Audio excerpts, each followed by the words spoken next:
recovering from the startling appearance of male aggression over what to her, frankly, seemed like a nearly nonsensical discussion. Her friend Lisa had invited her over just a few hours ago for drinks in her loft, which wasn't actually a loft. It was more like 16 square feet and a skylight. And now a total stranger was clearly miffed with her because of some weird obsession he had with the demi-monde, and whether or not it was a demi-monde or the demi-monde. This isn't 18th century France, she thought. Who gives a shit? Well, she laughed, opting for good humor. I did know generally more or less about the demi-monde. I was an English major in college, and we tossed the whole thing about during one endless class on trollop, and I finally figured it out, that there really is only one in general, that it's a general sort of thing. But it's not a bad question, the versus a. I just never quite put it all together so specifically, until tonight. Thank you so much for clearing that up. This was, of course, both completely true and utterly sardonic, but the wry amusement of her tone didn't win her any points. These seemingly simple situations were frankly problematic for Alison, whose untamed heart and effortless intelligence combined to create an unfortunately toxic cocktail for a certain breed of male ego. An ex-friend of her ex-boyfriend, Kyle, once told her that he got sick of how she had to show off how smart she was all the time. It was an irrational misreading of her character. Alison wasn't particularly interested in showing off. She just wasn't a fool and felt no need to pretend to be one under any circumstances or for any reason.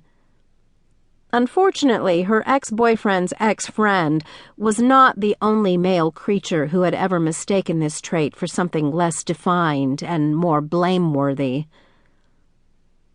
"Where was that?" Seth, the OCD word fanatic, asked. "Where was what?" Alison asked, confused again. "Where'd you do your undergrad?" "Undergrad?" she repeated. "Oh, I went to Notre Dame." As soon as she had admitted this, she wished she hadn't. Having arrived in New York only 5 months before, she was already acquainted with the eagerness with which those interminable Ivy Leaguers pried into the facts around your college education, just so they had an excuse to bludgeon you with their own. And she had stepped into his trap. "Let me guess. You went to Harvard," she said, beating him to the punchline. She tilted her chin at him, aiming for charming defiance.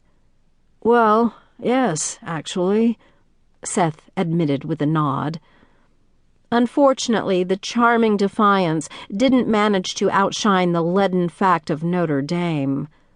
He glanced over her shoulder to see if anyone more worthy of his attention had drifted into view behind her.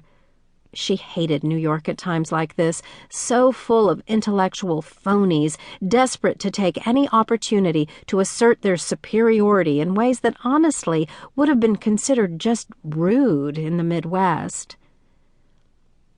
"Guess they weren't supposed to let girls from Ohio into this particular corner of the demi-monde," she told him tartly. "A Harvard boy who writes for Vanity Fair, how on earth did you get stuck talking to a loser like me?" "Just lucky, I guess." He shrugged, playing the double negative now. "And what do you do, Alison?" She looked him straight in the face. I'm an actress." She tried to keep up her confidence, but she knew how idiotic this would sound to him, or anyone, in point of fact. "So how's that going for you?" he asked with deliberate disinterest. Too bad, she thought. I thought he was kind of cute. He was already someone she had known in the past. "I'm going to get another glass of wine," she told him. "Terrific," he noted flatly. It was so dismissive she blinked a little and took a step back. He had turned away and was saying hello to some other loser friend of Lisa's, a girl with an eager smile and enormous breasts.